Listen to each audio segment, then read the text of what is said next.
ಇವತ್ತು ಒಂದು ಒಳ್ಳೆ ಟೇಸ್ಟಿ ರೆಸಿಪಿ ಜೊತೆಗೆ ಬಂದಿದ್ದೀನಿ. ಅದೇನೆಂದರೆ ಮಟನ್ನ ಬಳಸ್ಕೊಂಡು ಒಂದು ಒಳ್ಳೆ ಸಾರನ್ನ ಮಾಡೋದು ಹೇಗೆ ಅಂತ ಹೇಳ್ಕೊಡ್ತೀನಿ. ಇದಂತೂ ಸಖತ್ತು ಟೇಸ್ಟಿಯಾಗಿರುತ್ತೆ, ಹಾಗೆ ಮಾಡ್ಕೊಳ್ಳೋದು ಕೂಡ ಸುಲಭ. ಮನೇಲಿರೋ ಪದಾರ್ಥಗಳನ್ನ ಬಳಸ್ಕೊಂಡೇ ಈ ರೆಸಿಪಿನ ಮಾಡ್ಬೋದು. ತುಂಬ ಟೇಸ್ಟಿಯಾಗಿರುತ್ತೆ. ಖಂಡಿತ ನೀವು ಒಂದ್ಸಲ ಈ ರೆಸಿಪಿನ ಟ್ರೈ ಮಾಡಿ ನೋಡಿ, ತುಂಬ ಚೆನ್ನಾಗಿರುತ್ತೆ. ನಮಸ್ತೆ, ಶುಶಿ ಅಡುಗೆ ಚಾನಲ್ಗೆ ನಿಮ್ಮೆಲ್ಲರಿಗೂ ಸ್ವಾಗತ. ಬನ್ನಿ ರೆಸಿಪಿ ಮಾಡೋದು ಹೇಗೆ ಅಂತ ನೋಡೋಣ. ಅದಕ್ಕಿಂತ ಮುಂಚೆ ದಯವಿಟ್ಟು ವಿಡಿಯೋನ ಸ್ಕಿಪ್ ಮಾಡಿದಿರ ಕೊನೆವರೆಗೂ ನೋಡಿ.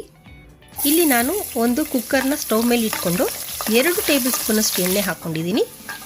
ಒಂದು ಚಿಕ್ಕ ಈರುಳ್ಳಿನ ಕಟ್ ಮಾಡ್ಕೊಂಡು ಹಾಕ್ಕೊಂಡಿದ್ದೀನಿ. ಇದು ಸ್ವಲ್ಪ ಕಲರು ಟ್ರಾನ್ಸ್ಪರೆಂಟ್ ಆಗೋವರೆಗೂ ಹುರ್ಕೋಬೇಕು. ಆಮೇಲೆ ಅರ್ಧ kg ಮಟನ್ನ ಚೆನ್ನಾಗಿ ತೊಳೆದ್ಬಿಟ್ಟು ನೀರೆಲ್ಲ ಸೋಸ್ಬಿಟ್ಟು ಎತ್ತಿಟ್ಕೊಂಡಿದ್ದೀನಿ. ಅದನ್ನು ಹಾಕ್ಕೊಂಡು ಸ್ವಲ್ಪ ಹೊತ್ತು ಈ ಥರ ಮಿಕ್ಸ್ ಮಾಡ್ಕೋಬೇಕು.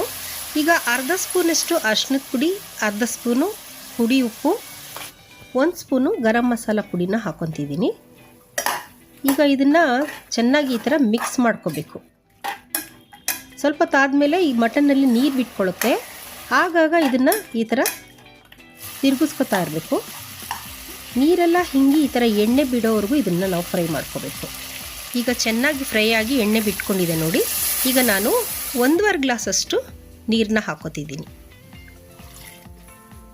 ಹಾಕ್ಕೊಂಡು ಸ್ವಲ್ಪ ಈ ಥರ ಮಿಕ್ಸ್ ಮಾಡಿಬಿಟ್ಟು ಕುಕ್ಕರ್ ಲಿಡ್ನ ಮುಚ್ಚಿಬಿಟ್ಟು 3 ರಿಂದ 4 ವಿಷಿಲ್ವರೆಗೂ ಕೂಗಿಸ್ಕೊಳ್ಳೋಣ. ಇದು ಬೇಯ್ತಾ ಇರಲಿ. ಆವಾಗವರೆಗೂ ಸಾರಿಗೆ ರುಬ್ಬೋದಕ್ಕೆ ಏನು ಮಸಾಲೆ ಅಂತ ನೋಡ್ಕೊಳ್ಳೋಣ. ಇಲ್ಲಿ ನಾನು 2 ಇಂಚಷ್ಟು ತೆಂಗಿನಕಾಯಿನ ಕಟ್ ಮಾಡಿ ತೊಗೊಂಡಿದ್ದೀನಿ. 1 ಸ್ಪೂನ್ ಮೆಣಸು, 4 ರಿಂದ 5 ಲವಂಗ, 3 ಏಲಕ್ಕಿ, 3 ಪೀಸ್ ಚಕ್ಕೆ, 1 ಮೀಡಿಯಮ್ ಸೈಜ್ ಈರುಳ್ಳಿ, 3 ಟೊಮೊಟೊ, ಸ್ವಲ್ಪ ಕೊತ್ತಂಬರಿ ಸೊಪ್ಪನ್ನ ತೊಗೊಂಡಿದ್ದೀನಿ. ಈಗ ಇದನ್ನೆಲ್ಲ ಒಂದು ಮಿಕ್ಸಿ ಜಾರ್ ತೊಗೊಂಡು ಅದರಲ್ಲಿ ಹಾಕ್ಕೊಂಡು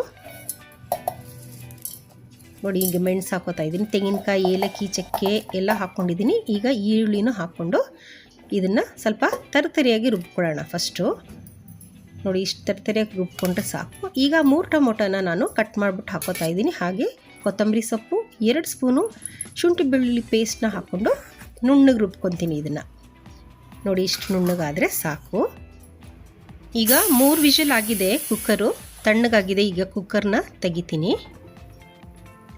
ತೆಗೆದ್ಬಿಟ್ಟು ಮಟನ್ ಬೆಂದಿದೆಯಾ ಇಲ್ವಾ ಅಂತ ಒಂದ್ಸಲ ಚೆಕ್ ಮಾಡಿ ನೋಡ್ಕೊಳ್ಳೋಣ. ಇದು ಮಟನ್ ಬೆಂದಿದೆ ನಂದು 3 ವಿಷಲ್ಗೆ. ಈಗ ರುಬ್ಬಿರೋ ಮಸಾಲೆನ ಹಾಕೋತಾ ಇದ್ದೀನಿ.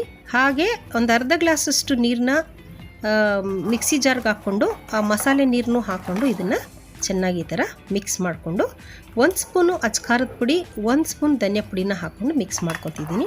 ಈ ಥರ ರುಚಿಯಾಗಿರೋ ಅಡುಗೆಗಳು ನಿಮಗೆ ಬೇಕು ಅಂದರೆ ದಯವಿಟ್ಟು ಶುಶಿ ಅಡುಗೆನ ಸಬ್ಸ್ಕ್ರೈಬ್ ಮಾಡ್ಕೊಳ್ಳಿ. ಇಲ್ಲಿ ನಾನೀಗ 1 ಗ್ಲಾಸಷ್ಟು ನೀರನ್ನ ಹಾಕ್ಕೊಂಡು ಮಿಕ್ಸ್ ಮಾಡಿ ರುಚಿ ಹೇಗಿದೆ ಅಂತ ನೋಡ್ಕೊತಿದ್ದೀನಿ. ಇಲ್ಲಿ ಸ್ವಲ್ಪ ಉಪ್ಪು ಕಮ್ಮಿ ಇತ್ತು, ನಾನು ಹಾಕ್ಕೊತಿದ್ದೀನಿ. ನೀವು ನಿಮ್ಗೆ ಹೆಂಗೆ ಟೇಸ್ಟ್ ಬೇಕೋ ಹಂಗೆ ನೋಡಿಕೊಂಡು ಉಪ್ಪು ಹಾಕ್ಕೊಳ್ಳಿ.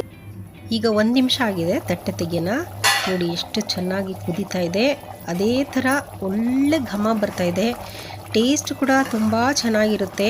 ಖಂಡಿತ ನೀವು ಒಂದ್ಸಲ ಈ ರೆಸಿಪಿನ ಟ್ರೈ ಮಾಡಿ ನೋಡಿ. ನೋಡಿ, ಮಟನ್ಗೆ ಮಸಾಲೆ ಎಲ್ಲ ಚೆನ್ನಾಗಿ ಹೊಂದ್ಕೊಂಡಿದೆ. ಈಗ ಸಾರಾಗಿದೆ. ಸ್ಟವ್ನ ಆಫ್ ಮಾಡಿಬಿಟ್ಟು ನಾನು ಸ್ವಲ್ಪ ಕೊತ್ತಂಬರಿ ಸೊಪ್ಪನ್ನ ಕಟ್ ಮಾಡಿ ಇಟ್ಕೊಂಡಿದ್ದೀನಿ. ಅದನ್ನು ಲಾಸ್ಟಲ್ಲಿ ಈ ಥರ ಹಾಕ್ಬಿಡ್ತೀನಿ.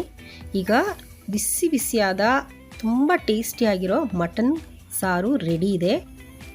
ದಯವಿಟ್ಟು ನಿಮ್ಮ ಫ್ರೆಂಡ್ಸ್ಗೆಲ್ಲ ಶೇರ್ ಮಾಡೋದನ್ನ ಮರಿಬೇಡಿ. ಹಾಗೆ ಇದು ಚಪಾತಿ, ಗೀ ರೈಸು, ಮೆಂತ್ಯ ಬಾತು, ಹಾಗೆ ಎಲ್ಲ ರೈಸ್ ಬಾತ್ಗಳಿಗೆ ಇದು ಸಖತ್ ಟೇಸ್ಟಿಯಾಗಿರುತ್ತೆ. ಒಳ್ಳೆ ಕಾಂಬಿನೇಷನ್ ಆಗಿರುತ್ತೆ. ಹಾಗೆ ನಾನು ನಿನ್ನೆ ಮೆಂತ್ಯ ಬಾತ್ನ ಅಪ್ಲೋಡ್ ಮಾಡಿದ್ದೆ. ಅದರಲ್ಲಿ ಮಟನ್ ಸಾರು ಜೊತೆಗೆ ಪ್ಲೇಟಿಂಗ್ ಮಾಡೋದನ್ನ ತೋರಿಸಿದ್ದೆ ನಾನು. ನೆಕ್ಸ್ಟ್ ವಿಡಿಯೋದಲ್ಲಿ ಮಟನ್ ಸಾರನ್ನ ಅಪ್ಲೋಡ್ ಮಾಡ್ತೀನಿ ಅಂತ ಹೇಳಿದ್ದೆ. ಇವತ್ತು ನಾನು ಮಟನ್ ಸಾರನ್ನ ಅಪ್ಲೋಡ್ ಮಾಡ್ತಾಯಿದ್ದೀನಿ. ಮೆಂತ್ಯ ಬಾತ್ಗೂ ಈ ಮಟನ್ ಸಾರಿಗೂ ಸೂಪರ್ ಕಾಂಬಿನೇಷನು. ಖಂಡಿತ ಈ 2 ರೆಸಿಪಿನೂ ಟ್ರೈ ಮಾಡಿ ನೋಡಿ, ನೀವು ತುಂಬ ಟೇಸ್ಟಿಯಾಗಿರುತ್ತೆ. ಈ ವಿಡಿಯೋನ ಕೊನೆಯವರೆಗೂ ನೋಡಿದ್ದಕ್ಕೆ ನಿಮಗೆ ಧನ್ಯವಾದಗಳು. ಹೀಗೆ ನನ್ನ ಸಪೋರ್ಟ್ ಮಾಡ್ತಾಯಿರಿ. Take care. ನೆಕ್ಸ್ಟ್ ರೆಸಿಪಿ ಜೊತೆಗೆ ಸಿಗ್ತೀನಿ. ಬಾಯ್.